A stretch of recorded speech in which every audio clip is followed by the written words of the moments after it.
దాంతోపాటు కొద్దిగా మేషరాశిలో జన్మించినటువంటి వారికి అహంభావం కూడా పెరుగుతుంది. అంటే ఈ సహజంగా మనిషికి అన్నీ వచ్చినప్పుడు కొద్దిగా మనకు తెలియకుండానే మనలో కొంచెం అహం పెరగటం అనేటటువంటి జరుగుతుంది. అంటే నేను మొత్తం నా వల్లనే సాధ్యమవుతుంది, నేనే కేంద్ర బిందువు అనేటటువంటి భావన పెరుగుతుంది. ఆ భావన కారణం చేత నీచులైనటువంటి వాళ్ళు మిత్రులవుతారు. అంటే నీచ స్నేహాలు చేసే అవకాశం ఉంటుంది. అటువంటివి చేయకుండా ఉండాలి. ఎప్పుడైతే నీచమైనటువంటి వాళ్ళు వాళ్ళతో స్నేహం చేస్తారో అప్పుడు ఖచ్చితంగా చట్ట విరుద్ధమైనటువంటి పనులు చేయవలసి వస్తుంది. తద్వారా ఇబ్బందులు కలుగుతాయి. కాబట్టి 11వ స్థానంలోకి రాహువు ప్రవేశించినప్పుడు 1 సంవత్సరన్నర పాటు ఎట్టి పరిస్థితుల్లో కూడా మేషరాశి వారు అంటే చెడ్డ వ్యక్తులతోటి ఫ్రెండ్షిప్ చేయకుండా ఉండటం, సాధ్యమైనంత వరకు వాటికి దూరంగా ఉండటం. ఈ 11వ స్థానంలో రాహువు సంచరించేటప్పుడు ఆధ్యాత్మికపరమైనటువంటి కార్యక్రమాలు ఎక్కువగా మనస్సును లగ్నం చేయటం, దైవ సంబంధమైనటువంటి కార్యక్రమాలు చేయటం, ఇవన్నీ కూడా చేయాలి.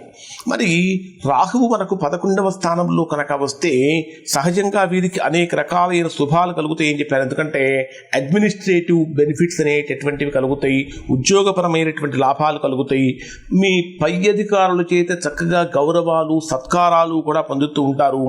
ఇంకా భూమికి సంబంధించినటువంటి విషయాలలో కానీ, గృహానికి సంబంధించినటువంటి విషయాలలో కానీ, ధనానికి సంబంధించినటువంటి విషయాలలో కానీ అనుకూలతలు పెరుగుతూ ఉంటాయి. సంసార సుఖాన్ని చక్కగా పొందగలుగుతూ ఉంటారు. బ్రహ్మాండమైనటువంటి అనుకూలతలు అనేటటువంటివి కూడా ఇక్కడ రాహువు 11వ స్థానంలోకి వచ్చినప్పుడు కలుగుతూ ఉంటాయి. జనరల్గా 11వ స్థానంలో రాహువు బ్రహ్మాండమైనటువంటి శుభాన్ని కలిగిస్తాడు. కాబట్టి ఎవరైతే తండ్రితో ప్రేమగా ఉంటారో అటువంటి వారికి అనుకూలత కలుగుతుంది.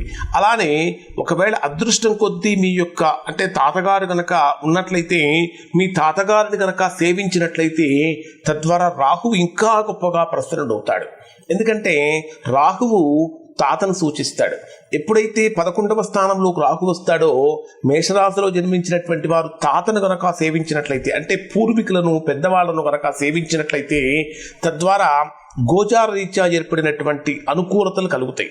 అలానే ఇప్పుడు ఈ చెప్పినటువంటి ఫలితాలు ఎవరెవరికి కలుగుతాయి అంటే ప్రతి ఒక్కళ్ళకి కలుగుతాయి. అంటే ఎక్కువ ఎఫెక్ట్ ఎవరి మీద ఉంటుందంటే ఎవరికైతే రాహు మహత్యం జరుగుతున్నదో అటువంటి వారు గొప్ప ఫలితాన్ని పొందుతారు. ఎందుకు? రాహు లాభస్థానంలోకి వచ్చాడు కాబట్టి. లేదా ఎవరికైతే రాహు అంతర్దశలు జరుగుతూ ఉంటాయో అటువంటి వారు కూడా గొప్ప ఫలితాన్ని పొందుతారు. ఒకవేళ మనం ఇందాక చెప్పుకున్నాం రవి మనకి రాహుకి ప్రతికూలమైనటువంటి గ్రహం శత్రుగ్రహం అని. లేదా రవి మహర్దశలో రాహు అంతర్దశ జరుగుతున్నప్పుడు అంటే శత్రుగ్రహాల యొక్క